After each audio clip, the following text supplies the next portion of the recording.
Hello नमस्कार दोस्तों। आज हम लोग आईसीटी के 50 क्वेश्चंस देखेंगे, जो हमारे विभिन्न एग्ज़ाम में जो है विभिन्न एग्ज़ाम में जो प्रश्न पूछे जाते हैं आईसीटी से, उसके लिए बड़ा महत्वपूर्ण ये प्रश्न है। आइए पहला प्रश्न देखते हैं कि आईसीटी का पूरा नाम क्या है? ठीक है, तो आईसीटी का पूरा नाम जो है, इसमें ए, बी, सी, डी करके ऑप्शन है, आप देख सकते हैं। और इसका जो सही ऑप्शन होगा इन्फॉर्मेशन एंड कम्युनिकेशन टेक्नोलॉजी। बहुत सारे एग्ज़ाम में पूछा गया है कि जो आईसीटी का पूरा फुल फॉर्म क्या होता है, तो इन्फॉर्मेशन एंड कम्युनिकेशन टेक्नोलॉजी यही इसका जो है आंसर होगा। अगला प्रश्न देखते हैं कि निम्नलिखित में से कौन-सा इनपुट डिवाइस है? देखिए, इसमें जो प्रश्न पूछे जाते हैं कि इनपुट और आउटपुट डिवाइस क्या होते हैं, है ना? जैसे माउस हुआ, कीबोर्ड हुआ, हाँ? तो ये सब क्या इनपुट डिवाइस है ना? तो इसमें इनपुट डिवाइस जैसे मॉनिटर है आपका, ये आउटपुट है ना? प्रिंटर है ना? स्पीकर है। इसमें जो ऑप्शन होगा, ये होगा आपका कीबोर्ड। कीबोर्ड जो है क्या है? इनपुट डिवाइस है ना? तो माउस हुआ, कीबोर्ड हुआ, बाकी डिस्प्ले, मॉनिटर, प्रिंटर, स्पीकर ये सब आउटपुट डिवाइस। तो इनपुट आउटपुट जो है, एक कौन-कौन से डिवाइस होते हैं, इसके विषय में हमको जानकारी ज़रूरी है ना? अगला प्रश्न देखते हैं कि कंप्यूटर का मस्तिष्क किसे कहा जाता है? तो कंप्यूटर का जो मस्तिष्क होता है, वह क्या होता है? सीपीयू, है ना? जो सीपीयू होता है, उसे कंप्यूटर का मस्तिष्क पूछा कहा जाता है ना? तो सीपीयू को जो है कंप्यूटर का मस्तिष्क कहा जाता है ना? मेमोरी से भी सवाल आते हैं कि प्राइमरी, सेकेंडरी मेमोरी क्या होता है? परमानेंट और टेम्परेरी मेमोरी क्या होता है? वोलेटाइल मेमोरी का आने वाले प्रश्नों में हम लोग देखेंगे। तो मेमोरी से क्वेश्चन आता है ना? कंप्यूटर के फंक्शन से क्वेश्चन आता है, तो इसका जो आंसर होगा वो सीपीयू होगा, ठीक है?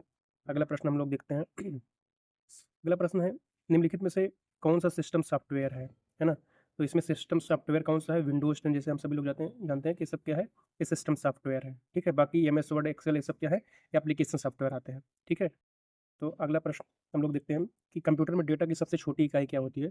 तो कंप्यूटर में सबसे जो छोटी इकाई होती है कंप्यूटर का, वो क्या है? बिट है, ठीक है? तो बिट को जो है, ये डेटा की सबसे छोटी इकाई मानी जाती है ना? बिट, फिर byte, kilobyte, megabyte, gigabyte, terabyte, ये सब क्या है?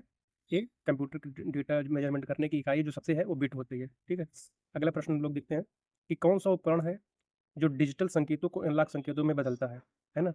तो डिजिटल संकेतों को एनालॉग में कौन बदलता है? तो ये आपका मॉडेम जो होता है ना? ये जो है आपका डिजिटल संकेत को एनालॉग संकेत में बदलता है ना? इसका कभी-कभी फुल फॉर्म भी पूछा जाता हो जाता है, क्या होता है मॉडेम का? तो इसको मॉड्यूलेटर एंड डीमॉड्यूलेटर कहा जाता है, इसका फुल फॉर्म जो होता है। ये प्रश्न आया भी है। अगला प्रश्न है कि वेब पेज को रिफ्रेश करने के लिए कौन-सी कुंजी, देखिए शॉर्टकट जो कीज़ होते हैं, वो भी एग्ज़ाम में हमारे पूछे जाते हैं कि जो शॉर्टकट कीज़ होते हैं, एक इसके लिए कॉपी के लिए, पेस्ट के लिए, प्रिंट के लिए, है ना? इसमें रिफ्रेश करने के लिए कौन-सा है? तो रिफ्रेश करने के लिए F5 जो है, ये रिफ्रेश करने के लिए हम लोग वेब पेज को जो है इस्तेमाल करते हैं शॉर्टकट कीज़ में, ठीक है? अगला प्रश्न है कि निम्न में से कौन-सा आउटपुट डिवाइस नहीं है? अभी देखिए हमने कहा ना कि इनपुट आउटपुट डिवाइस पूछता है, उसमें इनपुट पूछा था, इसमें आउटपुट डिवाइस पूछा है। तो आउटपुट डिवाइस जो हमारा है, कौन-सा नहीं है आउटपुट डिवाइस, है ना?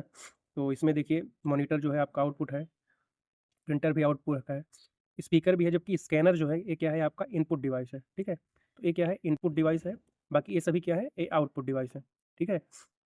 आइए अगला प्रश्न देखते हैं हम लोग। अगला प्रश्न है कि यूआरएल का फुल फॉर्म, कंप्यूटर से देखिए फुल फॉर्म भी जो होते हैं वो पूछे जाते हैं, एब्रिविएशन से दिखाते हैं। तो इसका जो फुल फॉर्म है यूआरएल का, ये है यूनिफ़ॉर्म रिसोर्स लोकेटर, है ना? तो इसका जो आंसर होगा वह बी होगा, यूनिफ़ॉर्म रिसोर्स लोकेटर। तो जो विभिन्न जो फुल फॉर्म है कंप्यूटर से रिलेटेड या आईसीटी से रिलेटेड, उसको भी हमको देखना होगा, है ना? अगला जो प्रश्न है कि एमएस वर्ड में बोल्ड करने के लिए शॉर्टकट कुंजी क्या होता है? तो बोल्ड करने के लिए हमारे पास कंट्रोल प्लस बी जो होता है, ये हमारे लिए शॉर्टकट जो है कीज होती है, जिसे हम बोल्ड करने के लिए इस्तेमाल करते हैं। और कंट्रोल प्लस सी जो है इसे कॉपी करने के लिए करते हैं, ठीक है? ये भी पूछा गया है ना? कंट्रोल प्लस जो है भी क्या होता है? तो ये पेस्ट करने के लिए होता है, पी पूछता है तो प्रिंट करने के लिए, ये सब जो है विभिन्न एग्जाम पूछे गए हैं, ठीक है? अगला प्रश्न है इंटरनेट किस तकनीक पर काम करता है? तो इंटरनेट जो है वह पैकेट और स्विचिंग जो है टेक्निक पर काम करता है, ठीक है?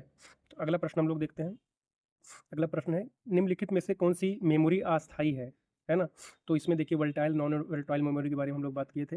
तो जो अस्थायी मेमोरी होती है वह क्या है? रैम आपका जो है ना? रैंडम एक्सेस मेमोरी जो है ये आपकी वोलेटाइल है। हुँ, ये आपकी अस्थायी मेमोरी होती है, जबकि रोम जो है नॉन वोलेटाइल है, ठीक? और पेन ड्राइव वगैरह फ्लैश जो है मेमोरी कही जाती है, ठीक है? अगला प्रश्न है कंप्यूटर वायरस किसका प्रकार है? तो कंप्यूटर वायरस जो है एक सॉफ्टवेयर जो है होता है ना? सॉफ्टवेयर होता है कंप्यूटर वायरस, ठीक है? अगला प्रश्न है कंप्यूटर की गति मापने की क्या है? तो कंप्यूटर की गति को हम किसमें मापते हैं? तो हर्ट्ज़ में मापते हैं। हाँ, अभी बिट हम लोग देखें कंप्यूटर की सबसे छोटी इकाई होती है, ठीक? अगला प्रश्न है कि पहला कंप्यूटर वायरस कौन-सा था? तो पहला जो कंप्यूटर वायरस था वह क्या था? क्रीपर। क्रीपर जो है यह पहला कंप्यूटर वायरस था, है ना? और कंप्यूटर का ब्रेन किसे कहा जाता है? तो सीपीयू को जो है कंप्यूटर का ब्रेन कहा जाता है, ठीक है? अगला प्रश्न निम्नलिखित में से कौन-सा ऑपरेटिंग सिस्टम ओपन सोर्स है? तो जो लाइनक्स होता है ना? लाइनक्स क्या है? यह ऑपरेटिंग सिस्टम ओपन सोर्स है, ठीक? अगला प्रश्न ईमेल भेजने के लिए कौन-सा प्रोटोकॉल प्रयोग करते हैं? तो ईमेल भेजने के लिए हम लोग सिंपल मेल ट्रांसफर प्रोटोकॉल का प्रयोग करते हैं, ठीक है? और हाइपरटेक्स्ट जो इसका भी फुल फॉर्म पूछता है कि एचटीटीपी का फुल फॉर्म और एसएमटीपी इसको है ना सिंपल मेल जो है ट्रांसफर प्रोटोकॉल कहते हैं। इसको हाइपरटेक्स्ट ट्रांसफर प्रोटोकॉल कहते हैं, है ना? तो इसको वेब पेज बनाने के लिए इस्तेमाल करते हैं, ठीक है? वेब पेज के लिए और इसको जो है ईमेल भेजने के लिए प्रयोग करते हैं, ठीक है? तो ये प्रश्न पूछे गए हैं और एफटीपी का फुल फॉर्म पूछता है, हाँ, फाइल ट्रांसफर प्रोटोकॉल। डब्ल्यू का फुल फॉर्म पूछता है। तो देखिए आ भी गया। तो वर्ल्ड वाइड वेब जो है इसका फुल फॉर्म होता है, ठीक। अगला प्रश्न है कि निम्नलिखित में से कौन सा ब्राउजर नहीं है? इसमें से ब्राउजर कौन सा नहीं है आपका?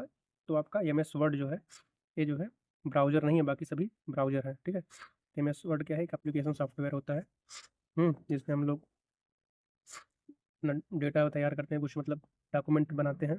ईमेल प्राप्त करने के लिए कौन सा प्रोटोकॉल प्रयोग करते हैं? तो ईमेल प्राप्त करने के लिए देखिए प्रश्न फिर से आ गया है, तो हम लोग एसएमटीपी का इस्तेमाल करते हैं, ठीक। अगला प्रश्न है कि देखिए फुल फॉर्म भी पूछ लिया जो है एचटीटीपी का पूरा क्या नाम है? तो एचटीटीपी का हाइपर टेक्स्ट ट्रांसफर प्रोटोकॉल इसको कहते हैं ना। तो इसका जो आंसर होगा वह हाइपर टेक्स्ट ट्रांसफर प्रोटोकॉल। और एसएमटीपी का हम लोगों ने क्या देखा था? सिंपल मेल ट्रांसफर प्रोटोकॉल, ठीक। अगला प्रश्न है कंप्यूटर की अस्थायी मेमोरी क्या है? तो कंप्यूटर की जो अस्थायी मेमोरी होती है उसे हम लोग रोम कहते हैं और रैम क्या है? या टेम्परेरी मेमोरी में आता है, ठीक। अगला प्रश्न क्या है? कंट्रोल कंट्रोल प्लस यस कुंजी का उपयोग किसके लिए किया जाता है? इसका प्रयोग जो है हम लोग करते हैं सेव करने के लिए, है ना। कंप्यूटर में कोई फाइल है उसको सेव करने के लिए हम लोग करते हैं। अगला प्रश्न है कि एम एस एक्सेल में फार्मूला किस चिन्ह से शुरू होता है? तो एम एस एक्सेल में जो फार्मूला होता है वह इक्वल से शुरू होता है, ठीक। अगला प्रश्न है कंप्यूटर नेटवर्क में लैन का अर्थ क्या होता है? देखिए फुल फॉर्म पूछता है, तो इसका जो होता है लोकल एरिया नेटवर्क होता है इसका फुल फॉर्म, ठीक। तो आज हम लोगों ने 25 प्रश्न कंप्यूटर से देखा। अगले जो है वीडियो में हम लोग 25 और प्रश्न देखेंगे। तो इस तरह हम लोग अलग अलग जो यूनिट है उनके जो है प्रैक्टिस सेट लाएंगे, उनका PYQ लाएंगे। और अगर हमारा चैनल आप लोगों को पसंद आए तो आप लोग please like share and subscribe करिए।